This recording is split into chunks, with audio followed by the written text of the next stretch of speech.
ಏನಿಲ್ಲ ಗೈಸ್, ಒಂದು serious matter. Rapido ಡ್ರೈವರ್ಸ್‌ಗೆ ಇದು ಪ್ಲೀಸ್ ಬಿ ಅಲರ್ಟ್. ಯಾಕಂದ್ರೆ ನನಗೆ ಇವಾಗ ತಾನೇ ಒಂದು ಬುಕಿಂಗ್ ಬಂತು ರ್ಯಾಪಿಡೋದಲ್ಲಿ. ಅದು 400 ಮೀಟರ್ ಪಿಕಪ್ಪು, 200 ಮೀಟರ್ ಡ್ರಾಪ್ ಇತ್ತು. ನನಗೆ ಡೌಟ್ ಆಯ್ತು, ಏನಿದು 400 ಮೀಟರ್ ಪಿಕಪ್, 200 ಮೀಟರ್ ಡ್ರಾಪ್‌ಗೆ ಯಾರಪ್ಪ ಬುಕ್ ಮಾಡ್ತಾರೆ ಅಂತ. ಸರಿ ಅಂದ್ಬಿಟ್ಟು ಕನ್ಫರ್ಮ್ ಮಾಡ್ಕೊಳ್ಳೋಣ, ಏನೋ ಸ್ಕ್ಯಾಮ್ ಇರ್ಬೇಕು. ಆಲ್ರೆಡಿ ಒಂದ್ಸಲ ಸ್ಕ್ಯಾಮ್ ನಾನು ನೋಡ್ಬಿಟ್ಟಿದ್ದೆ. ಅದಕ್ಕೆ ಸ್ಕ್ಯಾಮ್ ಇರ್ಬೇಕು ಅಂದ್ಬಿಟ್ಟು ಅವ್ರಿಗೆ ಕಾಲ್ ಮಾಡಿದೆ. ಕಾಲ್ ಮಾಡಿದ್ರೆ ಲೇಡಿ ಮಾತಾಡ್ತಾ ಇದ್ರು. ಓಕೆ, ಲೇಡಿ ಅಂದಾಗ ನಂಗೆ ನಂಬಿಕೆ ಬಂತು. ಮತ್ತೆ ಕನ್ನಡ ಮಾತಾಡ್ತಾ ಇದ್ರು. ಇನ್ನೊಂದ್ ಸ್ವಲ್ಪ ನಂಬಿಕೆ ಬಂತು ನನಗೆ. ಆಮೇಲೆ ನಾನೇನ್ ಮಾಡಿದೆ, ಅವ್ರಿಗೆ ಕರೆಕ್ಟ್ ಇದೆಯಾ ಲೊಕೇಶನ್ ಅಂತ ಕೇಳಿದೆ. ಹಾ, ಕರೆಕ್ಟ್ ಇದೆ ಅಂತ ಹೇಳಿದ್ರು. ಸರಿ ಅಂತ ಹೇಳ್ಬಿಟ್ಟು ಹೋದೆ. ಪಿಕಪ್ ಲೊಕೇಶನ್ಗೆ ಹೋಗ್ಬಿಟ್ಟು ಅವ್ರಿಗೆ ಕಾಲ್ ಮಾಡಿದೆ. ಕಾಲ್ ಮಾಡಿದ್ರೆ ಅಲ್ಲಿ ಯಾರು ಇರ್ಲಿಲ್ಲ. ಅವ್ರಿಗೆ ಕಾಲ್ ಮಾಡಿದಾಗ, ಮೇಡಮ್ ಎಲ್ಲಿದ್ದಾರೆ ಹೇಳಿ, ಹಂಗೆ ಹಿಂಗೆ ಅಂತಂದ್ರು. ಏನೋ ಬೇರೆ ಲ್ಯಾಂಡ್ ಮಾರ್ಕ್ ಏನೋ ಹೇಳ್ತಿದ್ರು. ಇಲ್ಲ, ನಾನು ಈಗ ನೀವು ಹಾಕಿರೋ ಲೊಕೇಶನ್ ಅಲ್ಲಿ ಇದ್ದೀನಿ, ಒಂದ್ಸಲ ಚೆಕ್ ಮಾಡಿ ಅಂತ ಅಂದೆ. ಅವ್ರು ಇಲ್ಲ, ಕರೆಕ್ಟ್ ಆಗಿದೆ ಅಂತ ಅಂದ್ರು. ಬಟ್ ಅವ್ರೇನು ಪ್ರಾಪರ್ ಆಗಿ ನನಗೆ ಇನ್ಫಾರ್ಮೇಶನ್ ಕೊಡ್ತಿಲ್ಲ, ಎಲ್ಲಿ ಯಾವ ಏರಿಯಾ ಏನು ಎತ್ತ ಅಂತ. ಆಮೇಲೆ ಏನ್ ಮಾಡಿದೆ, ಅವ್ರಿಗೆ ವಾಟ್ಸಪ್ ಅಲ್ಲಿ ಲೊಕೇಶನ್ ಕಳ್ಸಿ ಅಂತ ಹೇಳ್ದೆ. ನಾನೇ ಹೇಳ್ದೆ ಆಕ್ಚುಲಿ, ವಾಟ್ಸಪ್ ಅಲ್ಲಿ ಲೊಕೇಶನ್ ಕಳ್ಸಿ, ನಾನು ಚೆಕ್ ಮಾಡ್ಬಿಟ್ಟು ಬರ್ತೀನಿ, ಅಲ್ಲೇ ಪಿಕ್ ಮಾಡ್ಕೋತೀನಿ ಅಂತ ಅಂದೆ. ಅವ್ರು ಅದಕ್ಕೆ ಸರಿ ಮೇಡಮ್ ಆಯ್ತು ಕಳಿಸ್ತೀನಿ ಅಂತ ಅಂದ್ರೆ, ನಾನು ಕಾಲ್ ಕಟ್ ಮಾಡಿದೆ. ಕಾಲ್ ಕಟ್ ಮಾಡಿದ್ಮೇಲೆ ತಿರ್ಗಾ ವಾಪಸ್ ವಾಟ್ಸಪ್ ಅಲ್ಲಿ ಚೆಕ್ ಮಾಡಿದೆ, ಏನು ಬಂದಿರಲಿಲ್ಲ. ಆಕ್ಚುಲಿ ವೆಯ್ಟ್ ಮಾಡ್ತಿದ್ದೆ ನಾನು. ಆಮೇಲೆ ಅವರು ಕಾಲ್ ಮಾಡಿದ್ರು, ಲೇಡಿ ಕಾಲ್ ಮಾಡ್ಬಿಟ್ಟು, ಮ್ಯಾಮ್ ನಾನು ಲೊಕೇಶನ್ ಕಳ್ಸಿದೀನಿ ಅಂತ ಹೇಳಿಲ್ಲ ಅವರು. ನಾನು ನಿಮ್ಗೆ ಇನ್ವೈಟ್ ಕಳ್ಸಿದೀನಿ, ಅದನ್ನ ಅಕ್ಸೆಪ್ಟ್ ಮಾಡಿ ಅಂತ ಅಂದ್ರು. What non sense. ಅಲ್ಲ, ನೀನು ಪಿಕ್ ಮಾಡ್ಬೇಕಾಗಿರೋದು, ನೀನ್ ಕಳ್ಸ್ಬೇಕಾದ್ರೆ ಲೊಕೇಶನ್ ಚೆಕ್ ಮಾಡ್ಕೊಂಡ್ ಬನ್ನಿ ಅನ್ಬೇಕಿತ್ತು ಅವಳು. ಆದ್ರೆ ಅದನ್ನ ಅವಳು ಹಂಗೆ ಹೇಳಿಲ್ಲ, ಇನ್ವೈಟ್ ಅಕ್ಸೆಪ್ಟ್ ಮಾಡಿ ಅಂದ್ಲು. ನನಗೆ ಅಲ್ಲೇ ಕನ್ಫರ್ಮ್ ಆಯ್ತು, ಇದು ಏನೋ ದೊಡ್ಡ ಸ್ಕ್ಯಾಮ್ ಅಲ್ಲ, ಚಿಕ್ಕ ಸ್ಕ್ಯಾಮೇ. ಬಟ್ ಈ ರ್ಯಾಪಿಡೋ ಮಾಡೋರ್ಗೆ ನಮ್ಗೆ ಎಷ್ಟು ಚಿಕ್ಕ ಫೋಟೋದು ಕೂಡ ಎಷ್ಟು ಇಂಪಾರ್ಟೆಂಟ್ ಅಂತ ಹೇಳಿ ಗೊತ್ತಿದೆ ಅಲ್ವಾ. ರ್ಯಾಪಿಡೋ ಡ್ರೈವರ್ಸ್ ಮಾತ್ರ ಗೊತ್ತಿದೆ, 30 ರೂಪಾಯಿ, 40 ರೂಪಾಯಿ, 50 ರೂಪಾಯಿ ಕೂಡ ಎಷ್ಟು ಇಂಪಾರ್ಟೆಂಟ್ ಅಂತ ಹೇಳ್ಬಿಟ್ಟು. ಸೊ ಅದಕ್ಕೆ ಪ್ಲೀಸ್ ಬಿ ಅಲರ್ಟ್ ಅಂತ ಹೇಳೋದಕ್ಕೋಸ್ಕರ ನಾನು ಈ ವಿಡಿಯೋ ಮಾಡ್ತಿದ್ದೀನಿ. ಹೇಳ್ಬಿಟ್ಟು ಎಲ್ಲರಿಗೂ ಶೋ ಆಫ್ ಮಾಡ್ಬೇಕು ಅಂತ ಏನಿರ್ಲಿಲ್ಲ. ಇದರಿಂದ ಎಷ್ಟೊಂದ್ ಜನ ಹುಡುಗರು ಮೋಸ ಹೋಗ್ತಾರೆ ಅನ್ನೋ ಕಾರಣಕ್ಕೆ ನಾನು ಇದನ್ನ ಹೇಳ್ತಾ ಇದ್ದೀನಿ. So please be alert.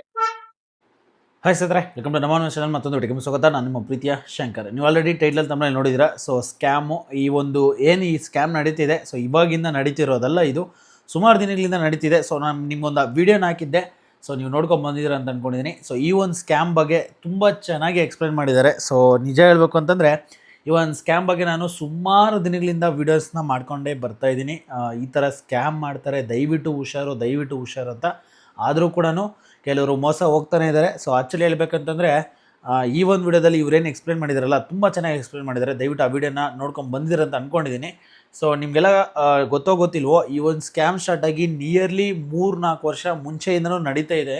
So ಈ ಸ್ಕ್ಯಾಮ್ ಏನಕ್ಕೆ ನಡೀತಾ ಇದೆ, ಈ ಸ್ಕ್ಯಾಮ್ ನಡೀಬಾರ್ದು ಅಂತ ಏನು ಮಾಡಬೇಕು ಅಂತಂದು ಕೂಡ ವೀಡಿಯೋಸ್ನ ಮಾಡಿದ್ದೀವಿ. ಆ್ಯಂಡ್ ಕಂಪ್ನಿಯವ್ರಿಗೂ ಕೂಡ ಈ ಒಂದು ವಿಚಾರನ ತಲುಪಿಸಿದ್ವಿ. ಆದರೆ ಕಂಪ್ನಿಯವರು ಇಲ್ಲಿವರೆಗೂ ಯಾವುದೇ ರೀತಿ ಇದ್ರ ಬಗ್ಗೆ ಸರಿಯಾಗಿರುವಂಥ ರೆಸ್ಪಾನ್ಸ್ ತಗೊಂಡಿಲ್ಲ.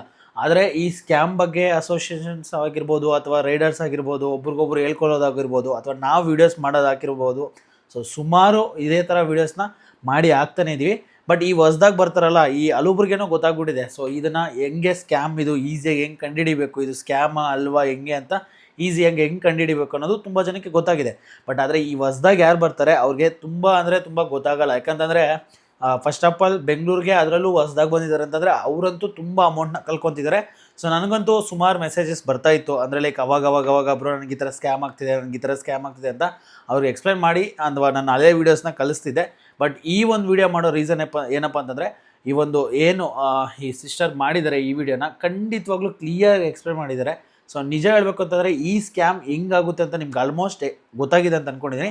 ಇನ್ನೊಂದು ಸರಿ ಹೇಳ್ಬೇಕಂತಂದರೆ, ನೀವೊಂದು ಆರ್ಡ್ರ್ ನಿಮಗೆ ಬರುತ್ತೆ. For example XYZ, Rapido, porter, majority ನಮಗೆ ಸ್ಕ್ಯಾಮ್ ಆಗ್ತಿರೋದೇ ಈ 2 ಅಪ್ಲಿಕೇಶನಲ್ಲಿ ಡ್ಯೂಟಿ ಮಾಡುವಂತಹ ರ್ಯಾಪಿಡೋ ಬೈಕ್ ಟ್ಯಾಕ್ಸಿ ರೈಡರ್ಸ್ಗಾಗಿರ್ಬೋದು, ಪೋರ್ಟರ್ ರೈಡರ್ಸ್ಗಾಗಿರ್ಬೋದು, ಆಟೋ ಚಾಲಕರಿಗಾಗಿರ್ಬೋದು, ಕ್ಯಾಬ್ ಡ್ರೈವರ್ಸ್ಗಾಗಿರ್ಬೋದು, ಎಲ್ಲರಿಗೂ ಈ ಒಂದು ಸ್ಕ್ಯಾಮ್ ಆಗ್ತಾಯಿದೆ. ಸೊ ಬಿ ಕೇರ್ಫುಲ್ ಅಂತ ಹೇಳೋಕ್ಕೆ ಇಷ್ಟಪಡ್ತೀನಿ. ಸೊ ಹೆಂಗೆ ನಡೀತದೆ ಅಂತ ಹೇಳೋದಾದರೆ, ನೀವೊಂದು ರೈಡ್ ಬರ್ತದೆ ನಿಮಗೆ. ಸೊ ಅದನ್ನು ಎತ್ಕೊಂಡು ನೀವು ಪಿಕಪ್ ಲೊಕೇಶನ್ ಹತ್ರ ಹೋಗಿರ್ತೀರ, ಕಸ್ಟಮರ್ಗೆ ಕಾಲ್ ಮಾಡ್ತೀರ. ಆವಾಗ ಅವ್ರು ನಿಮಗೆ ಏನು ಮಾಡ್ತಾರೆ ಅಂತಂದರೆ, ಸರ್ ನಿಮಗೆ ನಾನು ಒಂದು ಅಮೌಂಟ್ ಕಳಿಸ್ತಾ ಇದ್ದೀನಿ, ಅದನ್ನು XYZ ಪರ್ಸನ್ಗೆ ಕೊಟ್ಬಿಡಿ ಅಂತ ಹೇಳೋದು. ಇಲ್ಲಾಂದರೆ ನಾನು ಇನ್ನೊಂದು ನಂಬರ್ ಹೇಳ್ತೀನಿ, ಅದಕ್ಕೆ ಕಳಿಸ್ಬಿಡಿ ಅನ್ನೋದು. ಈ ಥರ ಒಂದಷ್ಟು ಮಾಡೋದು. ಅಥವಾ ಎಲ್ಲೋ ಪಿಕಪ್ ಹತ್ರ ಹೋದರೆ, ಸರ್ ನಾನು ನಿಮ್ಗೊಂದಷ್ಟು ಅಮೌಂಟ್ ಹಾಕಿದ್ದೀನಿ, ಅದನ್ನು ಎತ್ಕೊಂಡು ಹೋಗ್ಬಿಟ್ಟು ಒಳಗಡೆ ನಮ್ಮವ್ರು ಬರ್ತಾರೆ, ಅವ್ರಿಗೆ ಕ್ಯಾಶ್ ಕೊಟ್ಬಿಡಿ, ಅವ್ರಿಗೆ ಡ್ರಾ ಮಾಡಿಕೊಟ್ಬಿಡಿ ಅನ್ನೋದು. ಸೊ ಸುಮಾರು ಈ ಥರ ಸ್ಕ್ಯಾಮ್ಗಳು ಮಾಡ್ತಾರೆ. ಆ್ಯಂಡ್ ಒಂದಲ್ಲ ಎರಡಲ್ಲ, ಈ ಥರ ಬೇಜಾಂತರ ಡಿಫ್ರೆಂಟ್ ಸ್ಟೈಲಲ್ಲಿ ಈ ಥರ ಸ್ಕ್ಯಾಮ್ಗಳು ಮಾಡ್ತಾರೆ. ಆ್ಯಂಡ್ ಎಲ್ಲೋ ಕೂತಿರ್ತಾರೆ, ಎಲ್ಲೋ ಆರ್ಡ್ರನ್ನ ಬುಕ್ ಮಾಡಿರ್ತಾರೆ. ಆ್ಯಂಡ್ ಸುಮಾರು ಲೈಕ್ ಅದರಲ್ಲಿ ಎಕ್ಸ್ಪೆಷಲಿ ಹಾಸ್ಪಿಟ್ಲ್ಗಳ ಹತ್ರ, ಆ್ಯಂಡ್ ಸ್ಕೂಲ್ಸ್ ಹತ್ರ, ಬಸ್ ಸ್ಟಾಪ್ಗಳ ಹತ್ರ, ಮಾಲ್ಸ್ ಹತ್ರ, ಇಂಥ ಜಾಗದಲ್ಲಿ ತುಂಬ ಸ್ಕ್ಯಾಮ್ನ ಮಾಡ್ತಾರೆ. ಅದು ಏನಕ್ಕೆ ಹೆಂಗೆ ಅಂತ ಗೊತ್ತಿಲ್ಲ.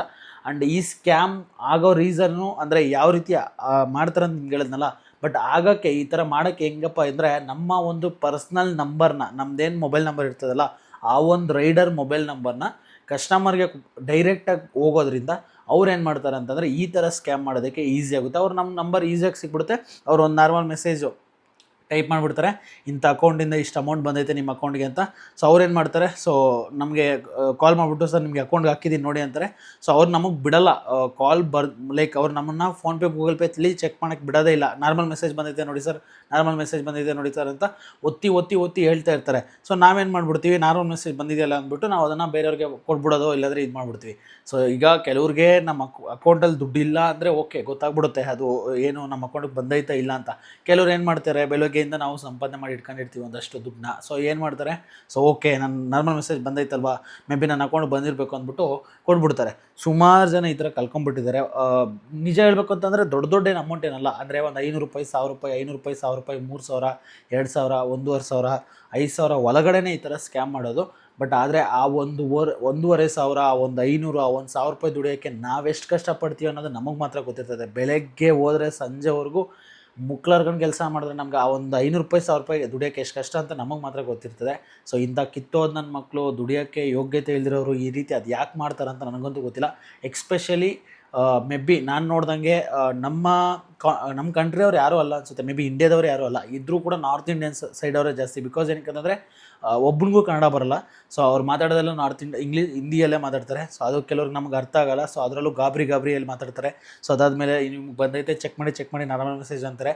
ಸೊ ದಯವಿಟ್ಟು ನಾನು ಒಂದು ಹೇಳೋಕ್ಕೆ ಇಷ್ಟಪಡ್ತೀನಿ, ಯಾವುದೇ ಕಸ್ಟಮರು ಜೆನ್ಯೂನ್ ಆಗಿ ಕೂಡ ಆಗಲಿ, ನಿಮ್ಮ ಅಕೌಂಟಿಗೆ ನಾವು ದುಡ್ಡು ಹಾಕ್ತಾಯಿದ್ದೀವಿ, ಈ ದುಡ್ಡನ್ನ ನೀವು ಬೇರೆಯವ್ರಿಗೆ ಎತ್ಕೊಂಡು ಹೋಗಿ ಕೊಡಿ ಅಂದರೆ ದಯವಿಟ್ಟು ಹಾಕ್ಸ್ಕೊಳ್ಳೋಕೆ ಹೋಗಬೇಡಿ. ಬಿಕಾಸ್ ಅದು ನಿಮಗೆ ಡ್ಯೂಟಿ ಮಾಡ್ತಾ ಫ್ರಾಡ್ ಅಂತ ಕೂಡ ನಿಮಗೆ ಕೇಸ್ ಆಗ್ಬೋದು, ನಿಮ್ಮ ID ಬ್ಲಾಕ್ ಆಗ್ಬೋದು. ಬಿಕಾಸ್ ಏನಕ್ಕೆ ಕಸ್ಟಮರ್ ಹೆಂಗೆ ನೆಕ್ಸ್ಟ್ ರಿಯಾಕ್ಟ್ ಆಗ್ತಾರೆ ಅಂತ ಗೊತ್ತಿಲ್ಲ. ನೀವೇನೋ ಅಯ್ಯೋ ಪಾಪ ಅಂತ ಹೆಲ್ಪ್ ಮಾಡೋಕ್ಕೆ ಹೋಗ್ತೀರಾ, ಬಟ್ ಅದನ್ನ ಲಾಸ್ಟ್ ಬಂದು ನಿಮ್ಮ ತಲೆ ಮೇಲೆ ಕೂತ್ಕೊಳ್ಳುತ್ತೆ. ದಯವಿಟ್ಟು ಹೊಸ್ದಾಗಿ ಯಾರು ಬರ್ತಾರೆ, ಸೊ ನೋಡಿ ಹಳಬ್ರಿಗೆಲ್ಲ ಆಲ್ಮೋಸ್ಟ್ ಗೊತ್ತಾಗ್ಬಿಟ್ಟಿದೆ ಇದ್ರ ಬಗ್ಗೆ. ನಾನು ಮೋಸ ಹೋಗಿರೋರ ಜೊತೆನೂ ವೀಡಿಯೋ ಮಾಡಿದ್ದೀನಿ, ಆ್ಯಂಡ್ ಇದನ್ನು ಯಾವ ರೀತಿ ಮಾಡ್ತಾರಂತನೂ ತೋರಿಸ್ಕೊಟ್ಬಿಡ್ತೀನಿ. ನನ್ನ ವೀಡಿಯೋಗಳಲ್ಲಿದೆ, ಹಳೆಯ ವೀಡಿಯೋಗಳು ತುಂಬ ಇದೆ.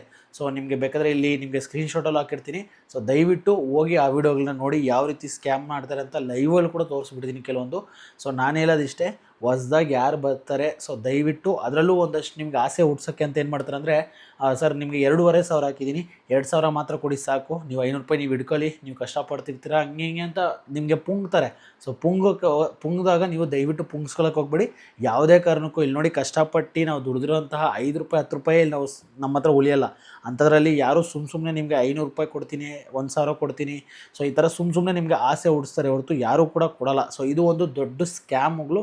ಆ್ಯಕ್ಚುಲಿ ಹೇಳ್ಬೇಕಂತಂದರೆ ಇದು ಒಂದಷ್ಟು ದಿವಸ ಸ್ಟಾಪ್ ಆಗಿಬಿಟ್ಟಿತ್ತು. ಯಾಕಂತಂದರೆ ರೆಗ್ಯುಲರ್ಲಿ ತುಂಬ ಜನ, ಈಗ ಫಾರ್ ಎಕ್ಸಾಂಪಲ್ ನಮ್ಮ ಆಟೋದಲ್ಲಿ ಡ್ಯೂಟಿ ಮಾಡೋಂಥ ಆಟೋ ಕನ್ನಡಿಗರು ಆಗಿರ್ಬೋದು, ತುಂಬ ಜನ ಇದ್ರ ಬಗ್ಗೆ ಒಂದಷ್ಟು ವೀಡಿಯೋಸ್ನ ಮಾಡಿದರು. ಅದ್ರ ಜೊತೆಗೆ ನಾವು ಮಾಡಿದ್ವಿ. ಆ್ಯಂಡ್ ಕ್ಯಾಬಲ್ಲಿ ಓಡಾಡೋರು ಕೂಡ ಅವರು ವೀಡಿಯೋಸ್ ಮಾಡಾಕಿದ್ರು.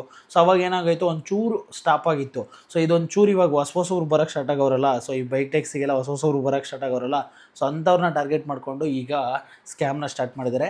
ದಯವಿಟ್ಟು ಬಿ ಕೇರ್ಫುಲ್. ನಾನು ಒಂದೇ ಮಾತು ಹೇಳೋಕ್ಕೆ ಇಷ್ಟಪಡ್ತೀನಿ, ನೀವು ಕಷ್ಟಪಟ್ಟು ಎಷ್ಟೇ ದುಡ್ಡೇ ನಿಮ್ಮ ಕೈಯಲ್ಲಿ ನಿಲ್ಲಲ್ಲ ಅಂದಾಗ, ಯಾರೋ ಪುಕ್ಸಾಟೆಗೆ 100 ರೂಪಾಯಿ ಎಕ್ಸ್ಟ್ರಾ ಕೊಡ್ತೀನಿ, 500 ರೂಪಾಯಿ ಎಕ್ಸ್ಟ್ರಾ ಕೊಡ್ತೀನಿ ಅಂತಂದಾಗ ಅದಕ್ಕೆ ಆಸೆಗೆ ಬಿದ್ದು ನಿಮ್ಮ ದುಡ್ಡನ್ನ ಕಳ್ಕೊಳ್ಳೋಕೆ ಹೋಗಬೇಡಿ. ಸೊ ತುಂಬ ಸ್ಕ್ಯಾಮ್ ಈ ಥರ ನಡೀತಾ ಇದೆ. ಇದನ್ನು ನಾವು ಕಂಪ್ನಿಯವ್ರಿಗೆ ಎಕ್ಸ್ಪ್ಲೇನ್ ಮಾಡಿದ್ದೀವಿ, ಕಂಪ್ನಿಯವ್ರಿಗೂ ತಿಳಿಸ್ಕೊಟ್ಟಿದ್ದೀವಿ. ಬಟ್ ಆದರೆ ಕಂಪ್ನಿಯವ್ರು ಇದ್ರ ಬಗ್ಗೆ ಯಾವುದೇ ರೀತಿ ಎಚ್ಚೆತ್ಕೊತಾ ಇಲ್ಲ.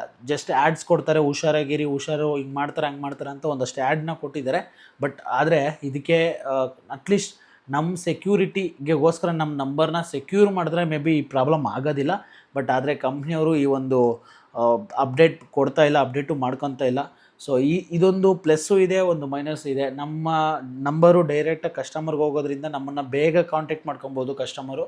ಬಟ್ ಆದರೆ ಅದರಿಂದ ಅಷ್ಟೇ ಪ್ರಾಬ್ಲಮ್ಸು ಆಗ್ತಾಯಿದೆ. ಆ್ಯಂಡ್ ಒಂದು ಪ್ಲಸ್ಸು ಒಂದು ಮೈನಸ್ಸು ಇದ್ದೇ ಇರ್ತದೆ. ಬಟ್ ನಾನು ಹೇಳೋದಿಷ್ಟೇ, ಯಾರೇ ಹೊಸಬ್ರು ಬರೋರಿಗೆ ದಯವಿಟ್ಟು ಆದಷ್ಟು ಈ ವಿಡಿಯೋನ ಅವ್ರಿಗೆ ಶೇರ್ ಮಾಡಿ. ಆ್ಯಂಡ್ ಎಕ್ಸ್ಪೆಷಲಿ ನಾನು ಒತ್ತಿ ಹೇಳ್ತಾ ಇದ್ದೀನಿ, ಯಾರೂ ನಿಮಗೆ 1 ರೂಪಾಯಿ, ಒಂದು 5 ರೂಪಾಯಿ 10 ರೂಪಾಯಿ ಎಕ್ಸ್ಟ್ರಾ ಕೊಡ್ತಿದ್ದಾರೆ ಅಂದರೆ ಓಕೆ, ₹100 ₹500 ಎಕ್ಸ್ಟ್ರಾ ಕೊಡ್ತೀನಿ, ನೀವು ಅದನ್ನು ತೊಗೊಂಡೋಗಿ ಇದನ್ನು ತೊಗೊಂಡೋಗಿ ನಿಮ್ಗೆ ಅದಾಗ್ತೀನಿ, ಅವ್ರು ಕೊಡಿ ಇವ್ರು ಕೊಡಿ ಅಂದರೆ ದಯವಿಟ್ಟು ಅಲ್ಲೇ ಇಗ್ನೋರ್ ಮಾಡಿಬಿಟ್ಟು ಹೋದ್ರೆ ಹೋಯ್ತು ಆರ್ಡರ್ ಕ್ಯಾನ್ಸಲ್ ಮಾಡ್ಕೊಂಬಿಡಿ. ಬಿಕಾಸ್ ಏನಕ್ಕೆ ಅಂತಂದರೆ ಅದು ತುಂಬ ಅಂದರೆ ತುಂಬ ರಿಸ್ಕಿ. ಅದು ನಿಮ್ಮ ಐಡಿಗಳು ಸಸ್ಪೆಂಡ್ ಆಗ್ಬೋದು ಅಥವಾ ನಿಮಗೆ ಪ್ರಾಬ್ಲಮ್ ಆಗ್ಬೋದು. ಸೊ ದಯವಿಟ್ಟು ₹500 ಅದು ₹10 ಆಸೆ ಪಟ್ಟು ಕೂಡ ಈ ಥರ ಕೆಲಸಗಳು ಮಾಡೋಕ್ಕೆ ಹೋಗ್ಬೇಡಿ ಅಂತ ನನ್ನ ಒಂದು ಸಜೆಷನು. ಯಾಕಂತಂದರೆ ನಾವಿಲ್ಲಿ ಕಷ್ಟಪಟ್ಟು ದುಡಿಯೋಕ್ಕೆ ನಮ್ಮದೇನೋ ಒಂದು ಕಮಿಟ್ಮೆಂಟ್ಗೆ ನಮ್ಮದೇ ಆದಂತಹ ಜವಾಬ್ದಾರಿಗಳಿಗೋಸ್ಕರ ನಾವು ಬಂದಿರ್ತೀವಿ. ಸೊ ಅದನ್ನು ತಲೆಯಲ್ಲಿ ಹಿಡ್ಕೊಂಡು ಕೆಲಸ ಮಾಡೋಣ. ಸೊ ಯಾವುದೇ ಕಾರಣಕ್ಕೂ ಯಾರೂ ಕೂಡ ಮೋಸ ಹೋಗಬೇಡಿ. ಆ್ಯಂಡ್ ಯಾರಾದರೂ ಹೊಸಬರು ಬರೋರಿದ್ದರೆ ಅವ್ರಿಗೆ ಈ ವಿಡಿಯೋನ ಆದಷ್ಟು ಶೇರ್ ಮಾಡಿ. ಸೊ ಮುಂದಿನ ವಿಡಿಯೋದಲ್ಲಿ ಸಿಗೋಣ. ನಾನು ನಿಮ್ಮ ಪ್ರೀತಿ ಶಂಕರ್. ಇನ್ನೂ ನಮ್ಮ ಚಾನಲ್ನ ಸಬ್ಸ್ಕ್ರೈಬ್ ಮಾಡ್ಕೊಂಡ್ರೆ ನೋಡ್ತಿದ್ರೆ ದಯವಿಟ್ಟು ಸಬ್ಸ್ಕ್ರೈಬ್ ಮಾಡ್ಕೊಂಡು ಬೆಲ್ ಐಕಾನ್ ಕ್ಲಿಕ್ ಮಾಡ್ಕೊಳ್ಳಿ. ಮುಂದಿನ ವಿಡಿಯೋದಲ್ಲಿ ಸಿಗೋಣ. By friends.